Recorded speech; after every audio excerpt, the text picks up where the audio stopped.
Hei! Tervetuloa opettelemaan, miten MicroStationissa syötetään koordinaatteja. Meillä on käytössä MicroStation V8i-ohjelmistoversio, ja nyt näytän, miten tällä ohjelmistolla saadaan syötettyä esimerkiksi rajapyykkejä tai muita kohteita koordinaateiltaan tunnettuun paikkaan. No, aloitetaan vaikka sitten valitsemalla se kohde, tai aloitetaan aina valitsemalla se kohde, mitä halutaan syöttää. Mä valitsen nyt ympyrän, mikä voisi esimerkiksi olla rajapyykki. Ja täältä sitten sille ympyrälle valitaan joku säde tai halkaisija. Mä valitsen, että sen säde on 1 metri. No niin, sitten sen jälkeen seuraava työkalu, mitä tarvitaan, on täältä tällainen Accu Draw. Ja painetaan tuosta Aloita Accu Draw. Ja silloin avautuu tällainen ikkuna, työkalupalkki tänne.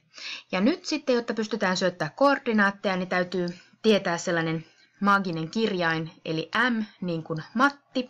Eli painetaan tässä M-kirjainta, ja silloin avautuu sitten tällainen datapisteiden syöttöikkuna. Mä siirrän sen tänne alareunaan. Täällä on eri vaihtoehtoja, miten näitä kohteita voi syöttää, ja näistä mä valitsen tämän absoluuttisen X- ja Y-koordinaatit ja niiden avulla. No sitten ei muuta, kun meillä on työkalu valittu, meillä on tämä datapisteiden syöttöikkuna auki, niin sitten aletaan syöttää vain koordinaatteja. Ja tärkeää myös huomata, että tämä MicroStation ymmärtää matemaattisia koordinaatteja, eli jos teillä on jotain maanmittausaineistoa, niin sitten täytyy kääntää X ja Y tietenkin ympäri.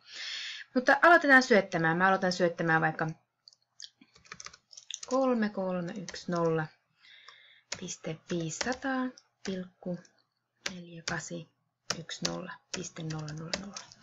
Näin.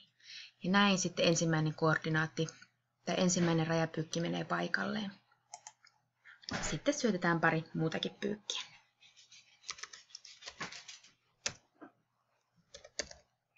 Nyt tosi tärkeää on huomata sitten, että nämä koordinaatit erotetaan toisistaan pilkulla. Ja sitten nämä desimaalit erotetaan aina pisteellä. Eli pisteiden ja pilkkujen paikat on tosi tärkeät. Eli näin kun mä syötän vielä pari lisää, niin mä laitan aina pisteen sitten desimaalien erottajaksi ja sitten pilkun, kun mä erotan sitten X:n ja Y:n toisistaan. Noin, sitten vielä syötetään viimeinen.